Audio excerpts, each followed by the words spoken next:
Welcome to another episode of Under the Rug. This is episode 3. The truth is, nobody prepares you for the emotional roller coasters of a PET scan.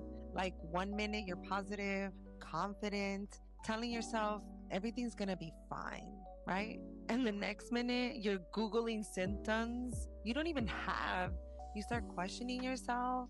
Like, am I really having these symptoms? Or how long have I been having these symptoms? So many questions and only a few answers. If you've been through cancer, you know exactly what I'm talking about. That quiet, creepy anxiety, scan anxiety, it sneaks in whether you're ready or not. And yesterday, I felt it all, guys. Nervous, anxious, and a little down. But I was also trying to stay positive. Of course, praying, telling myself everything would be okay. Today, I want to lift the rug on that experience and what it feels like to finally hear the words every cancer patient hopes to hear.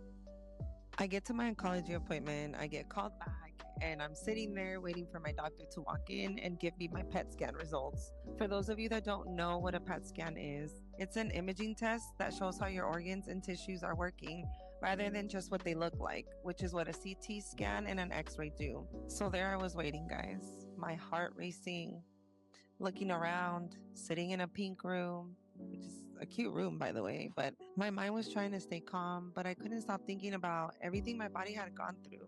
Chemo, radiation, exhaustion, fear, months of waiting, of pleading, crying, trying to get this PET scan approval. And then my oncologist walks in.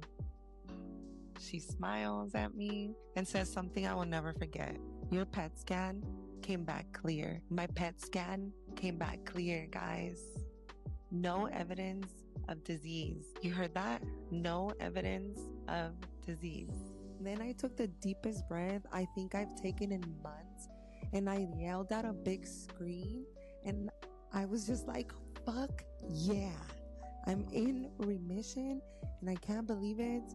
And I did it. I went through something so hard, so challenging, and I did it. Now, remission is incredible news, but here's the truth. The journey isn't completely over. I'm still considered high risk for reoccurrence. So my oncologist and I decided to keep my chemo port in for about another year.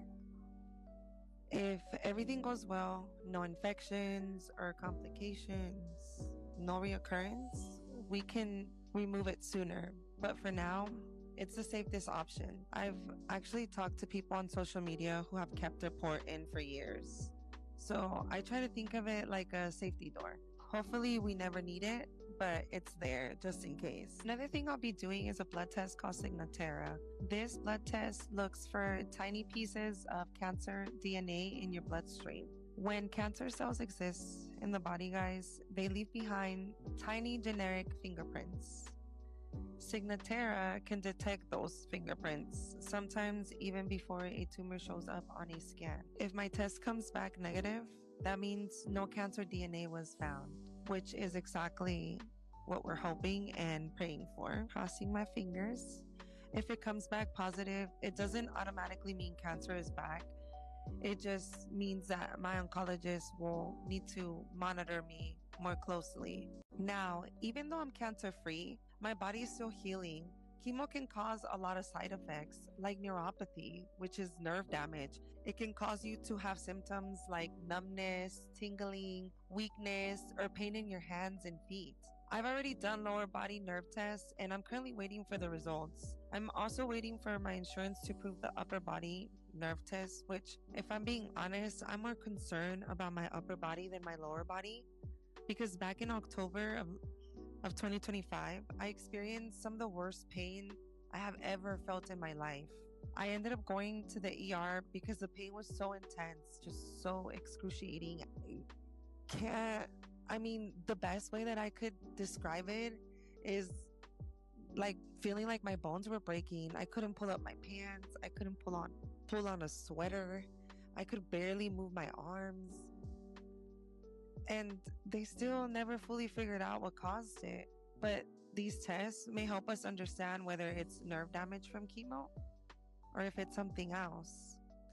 I'm just trying to stay proactive with my health, checking my heart, checking my teeth, believe it or not, because cancer treatment does that. Getting my scans done, doing my follow ups. And let me tell you, advocating for yourself during cancer treatment is a full time job.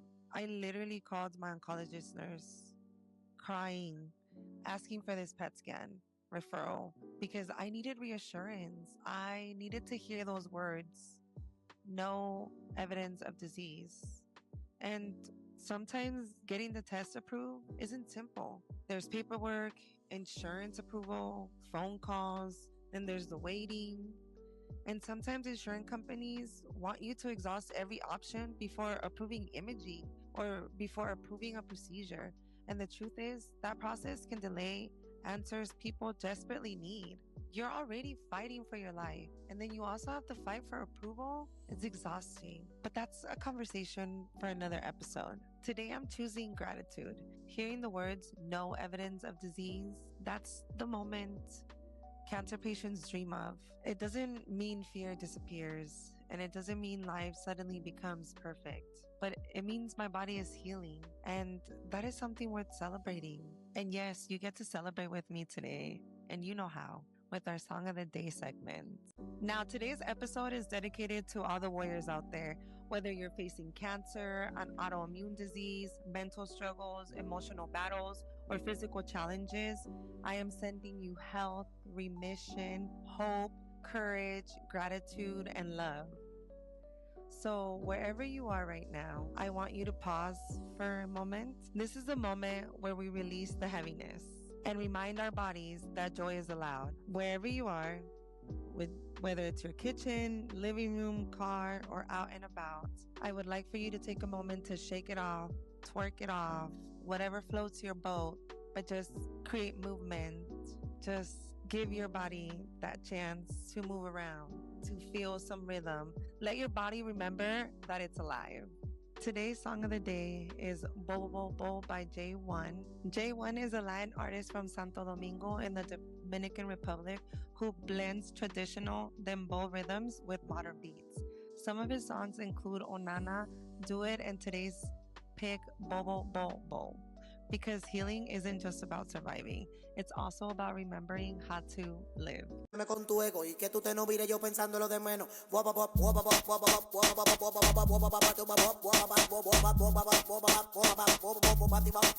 Desde que yo ando en la calle sabio contra mi gente. No es lo mismo ruling con maná de delincuentes. No es por el tele, tú le des el frente. No quiera que me altere y la sangre se me caliente. Desde que yo ando en la calle sabio contra mi gente. No es lo mismo ruling con maná de delincuentes. No es por el teléfono es que tú le. Before we close, I want to introduce a small healing tool, something simple you can hold on to when life feels heavy. Sometimes it's a mantra, sometimes it's a song, a photo, or a small daily ritual.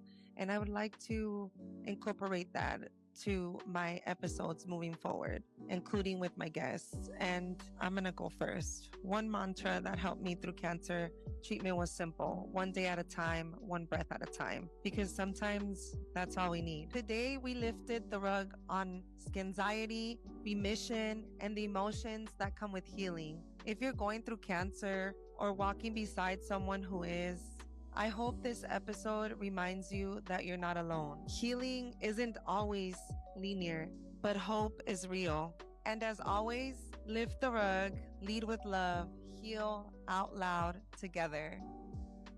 I'll see you in the next episode. Thank you for tuning in.